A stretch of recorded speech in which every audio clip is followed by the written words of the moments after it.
कुलदीप बिश्नोई अब हरियाणा भाजपा के नेता हैं। भजन लाल पूर्व मुख्यमंत्री के सुपुत्र हैं और आदमपुर से मौजूदा विधायक भव्य बिश्नोई के पिता हैं।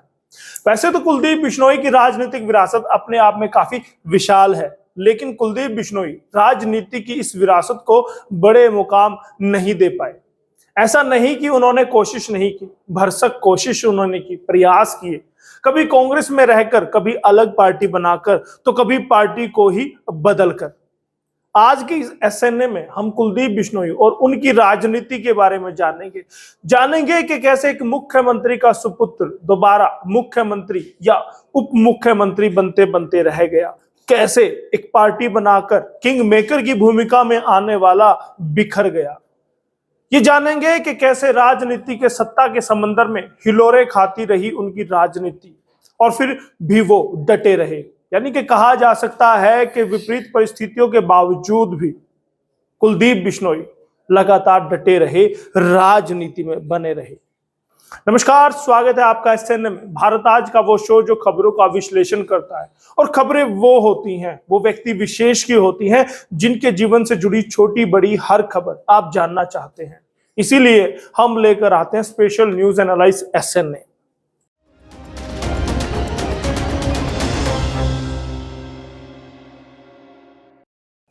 कुलदीप बिश्नोई का जन्म 22 सितंबर 1968 को हुआ था।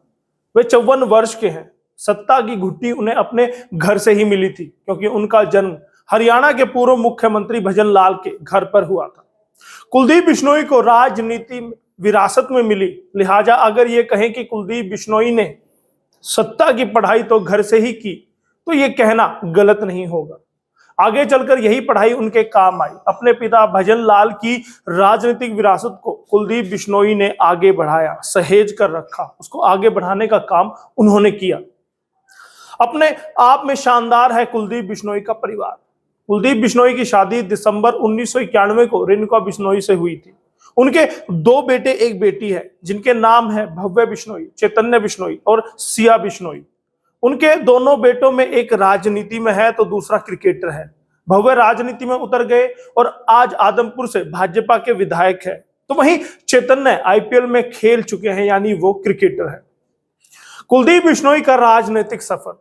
कुलदीप बिश्नोई अब तक आदमपुर सीट से 4 बार विधायक और 2 बार सांसद बन चुके हैं।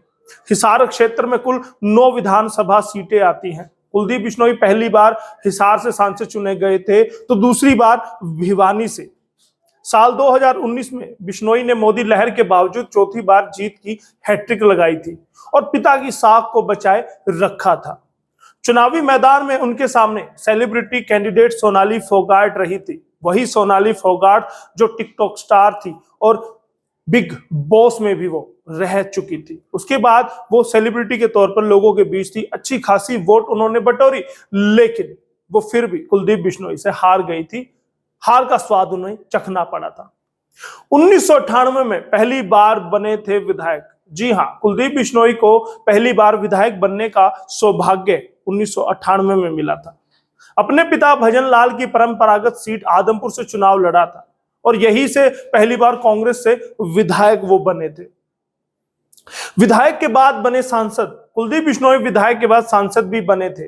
साल 2004 से 2009 के बीच भिवानी से लोकसभा सांसद चुने गए थे। इस दौरान वे लोगों से जुड़े रहे और पिता की छांव से अलग होकर अपना एक नया मुकाम बनाने की कोशिशें भी वो लगातार करते रहे थे।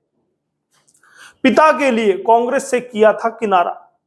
जिस कांग्रेस पार्टी में रहकर कुलदीप बिश्नोई पहली बार विधायक बने थे, उसी कांग्रेस पार्टी ने ऐसा काम किया जिससे नाराज होकर कुलदीप बिश्नोई ने पार्टी को ही छोड़ दिया था। दरअसल 2005 के हरियाणा विधानसभा चुनाव में कांग्रेस जीत तो गई, लेकिन उनके पिता भजन लाल को सीएम नहीं बनाया गया, जिससे कुलदीप बिश्नोई नाराज हो गए थे, क्योंकि भजन लाल के ही नाम पर वो चुनाव लड़ा गया था। लेकिन ऐन मौके पर भूपेंद्र सिंह हुड्डा मुख्यमंत्री बन गए थे। फिर कुलदीप बिश्नोई ने कांग्रेस के हाथ का साथ छोड़ दिया था।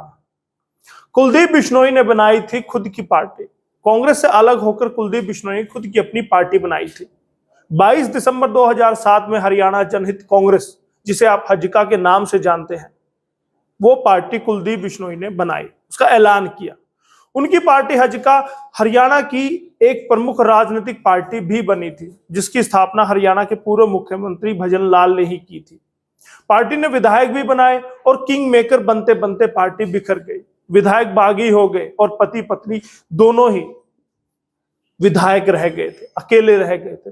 केस बहुत लंबा चला था, लेकिन उसका फैसला बहुत देर से आया। तब तक 10 साल मुख्यमंत्री भूपेंद्र सिंह हुड्डा रह चुके थे। 2016 में कुलदीप बिश्नोई ने पार्टी का विलय कांग्रेस में ही कर दिया था, यानी कि कहा जा सकता है कि जहां से चले थे वहीं पर दोबारा से पहुंच गए।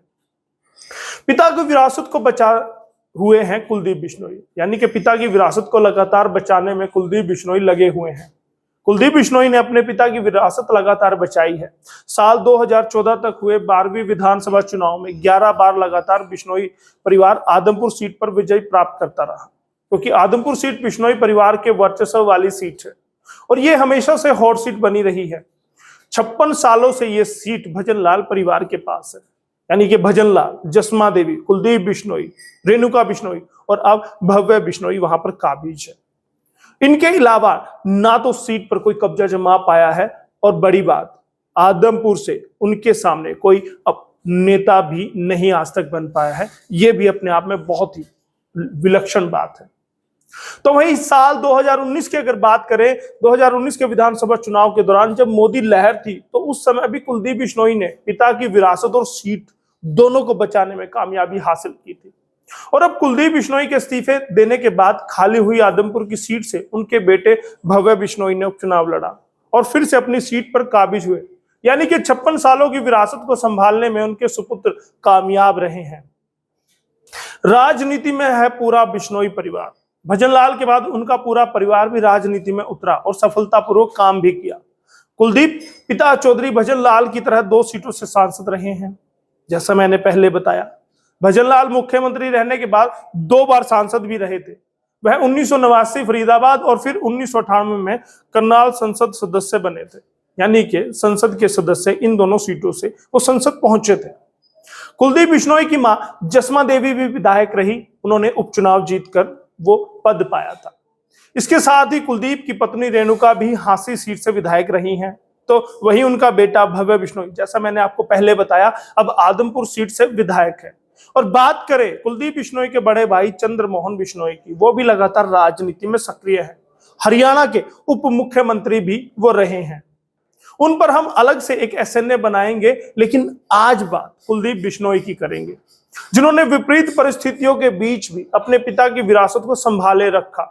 कुछ लोग कहते हैं कि भजन लाल सरीखी राजनीति नहीं कर सके कुलदीप, ना उनकी तरह वो मुकाम पा सके, लेकिन जितना भी कुलदीप बिश्नोई ने राजनीति में योगदान दिया है, उनके लिए हरियाणा के राजनीतिक शास्त्र में उनका एक अलग से अध्याय जरूर लिखा जाएगा। भूपेंद्र सिंह हुड्डा से रहा है 36 का आंकड़ा। जैसा मैंने आपको पहले बताया कि जब मुख्यमंत्री भूपेंद्र सिंह हुड्डा को बना दिया गया था भजन लाल की जगह, तो उसके बाद 36 का आंकड़ा स्वाभाविक था, और उसके बाद से कभी भी भूपेंद्र सिंह हुड्डा से कुलदीप बिश्नोई की पटरी नहीं बैठी, कभी उनके साथ उनके संबंध अच्छे नहीं रहे। अब जब उन्होंने कांग्रेस से इस्तीफा दिया, तो उस वक्त भी कुलदीप बिश्नोई प्रदेशाध्यक्ष बनना चाहते थे, जिसकी राह में रोड़े अटकाए भूपेंद्र सिंह हुड्डा ने। उनकी जगह उदय भान को प्रदेशाध्यक्ष बनाया गया था, जिससे नाराज होकर कहीं ना कहीं कहा जाता है कि उससे नाराज होकर, या फिर यूं कहे कि कांग्रेस में हाशिए पर हो जाने के बाद कहीं ना कहीं कुलदीप बिश्नोई घुटन महसूस करने लगे थे कांग्रेस में, और उसी का परिणाम रहा कि 2022 में उन्होंने कांग्रेस से इस्तीफा दे दिया। विधायकी जाती रही, उसके बाद उन्होंने एक नया गेम रचा, अपने सुपुत्र को आगे किया। भाजपा की ओर से वो उम्मीदवार हुए और उनको जिताकर विधानसभा भेजा। तो इस तरह की मिली जुली राजनीति रही है। पहले उन्होंने अपनी जगह उपचुनाव में अपनी पत्नी को खड़ा किया था, रेणुका बिश्नोई, उनको भी जीत दिलाई थी। अब सुपुत्र को राजनीति में फिट उन्होंने कर दिया। अब देखना होगा कि वो किस राजनीतिक आयाम को गढ़ते हैं, वो राजनीति में क्या कुछ नया करते हैं, क्योंकि अब बातें निकल कर आ रही है कि कहीं ना कहीं भाजपा के लिए वो राजस्थान को संभाल रहे हैं। राज्यसभा में भेजे जाने की भी कयास लगाए जा रहे थे, उनको केंद्रीय नेतृत्व में लेने की भी बातें चलती है, लेकिन ये तो वक्त बताएगा कि उनको किस स्तर पर रखा जाता है, कितना मान सम्मान इस पार्टी में उनको दिया जाता है। क्योंकि राजनीति में कुलदीप बिश्नोई एक बार कांग्रेस के केंद्र में हुआ करते थे। भले ही आज वो हाशिए पर थे, आज भाजपा में उनको वो मान सम्मान मिलता है या नहीं, वो भी आपको बताएंगे। बस बने रहना होगा हरियाणा आज के साथ। बहुत बहुत धन्यवाद। भारत आज के लिए मैं यशपाल कंचन।